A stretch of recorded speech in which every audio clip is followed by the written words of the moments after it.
So today we're going to talk about a total of 6 methods, and we're going to start from the most basic ones. So we're going to have one input, one output PoE extenders, one input, two output PoE extenders, a PoE powered switch, an ultra long distance PoE switch, wireless network bridges, and fiber optic link. Let's start with the most basic one, which is this one right here. This is our one input and one output PoE extender. You can see it looks like a tube, like one of those patch cords. You can connect Ethernet cables on both ends, and the PoE signal goes from the input port and gets repeated and gets transmitted through the output port. In this case, we can repeat the signal for another 100 meters. So when we use a single Ethernet extender, PoE extender, it will go 100 meters further. So the PoE signal is limited to 100 meters. This is the most basic way we can extend the PoE signal. And for this particular PoE extender, we have a special trick. If we use 2 of these and face the 2 input ports to each other, like this, if we face the 2 input ports towards each other, you can have a 300-meter connection at the middle. And then there's another 100 meters, or 200 meters on both ends. So we would have 100 meters, 300 meters, and 100 meters. That would be a total of 500 meters. And then let's take a look at a more advanced one, which is our one input, two output PoE extender. This one has 2 output ports, so you can connect to 2 devices. That's a better thing, and they all have the same power output, which is 30 watts, except the first one has only 100 megabits per second bandwidth, and the second one has 1,000 megabits per second bandwidth. So this one is more chosen when you have a more high-speed, a faster network. And this one, we can daisy chain this all the way up to 500 meters as well, but we're going to have to involve a lot of devices. So we just said that the PoE one input, one output extender can extend multiple devices, which is 2 actually. But what if we want more? If we want more, there is a solution as well. We have this PoE powered switch. This one can extend another 100 meters because it basically repeats the signal. It starts a new origin right here, and it goes for 100 meters. So basically repeating 100 meters. And you can see there are 4 ports right here, so it can connect to 4 IP ports. This single port right here is to receive the PoE signal, so it's like an uplink port. It will receive the PoE signal, turn this into a PoE switch in the field, and you don't need an extra power source for this. The PoE will power it up itself. So this is a very special device as well, a PoE powered switch.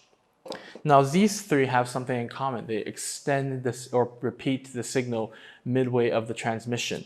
So now let's talk about something even more special. Now let's take a look at this big guy right here. This is our ultra long distance PoE switch. This one has a power supply built in, so we just connect it to our power source. And then it has 4 ports right here, which have the green labeling. These are ultra long distance ports. Unlike the extenders that extend midway of the transmission, this will have a very strong signal transmitted out at the origin. So the initial transmission will be how it goes very far. That's the reason. And it can go all the way up to 800 meters, which is the limit for any kind of Ethernet transmission. So after that, there's nothing else you can do to get any more further. And on the other end, we would need one of these adapters here to adapt the signal for our IP device. Because it's an enhanced signal, we would need the special chipset for us to recognize and receive the PoE signal at the device. And this adapter here will help us transmit a strong signal back here to our PoE switch. And these are just 4 regular ports, which are regularly 100-meter transmission. And it has 2 uplink ports, which has gigabit bandwidths for us to transmit massive data back to a recorder or something. And it has monitors on this side for us to see the current status of every port, like the power or the data. If anything's malfunctioning, we can take a look and see it clearly.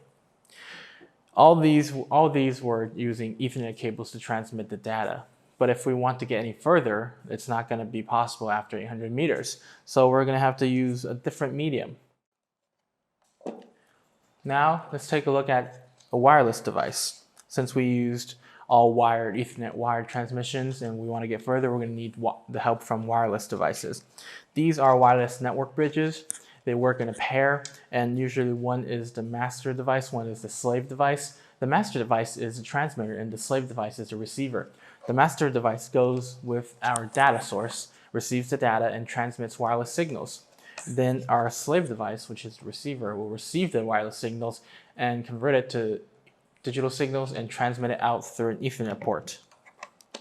Just like right here.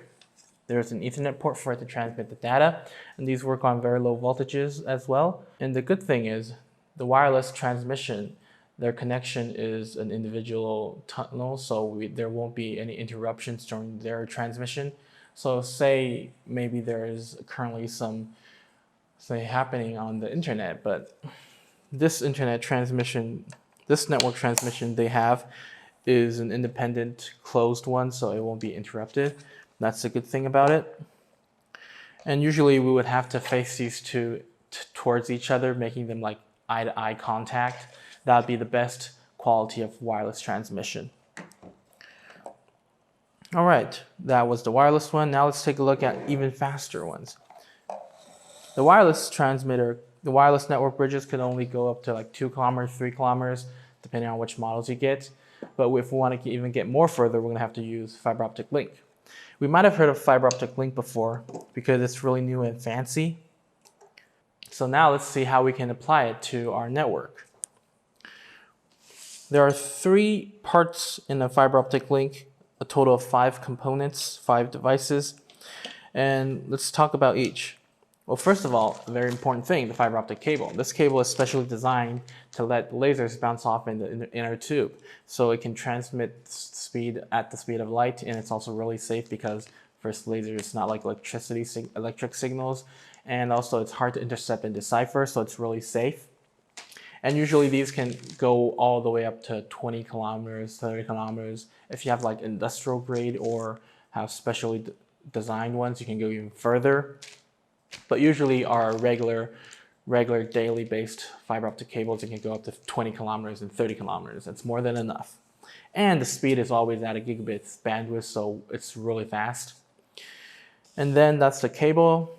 So you would wonder, optic signals and digital signals, they need to be converted mutually, right? Yeah, that's why we have this media converter. This can help us convert the 2 signals mutually. And then it will have an Ethernet port right here to receive or transmit the data.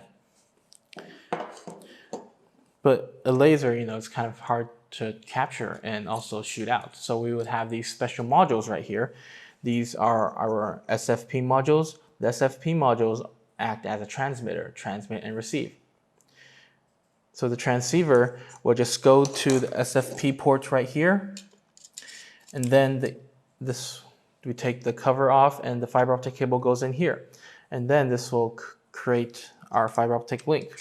And these will be really great if we have long distance transmissions required or high speed and long distance required. So yeah, that's all our methods of extending our network over 100 meters. If you guys have any more questions about any method, you can ask me at the section below. Thank you guys for watching. I'll see you guys next time. Goodbye.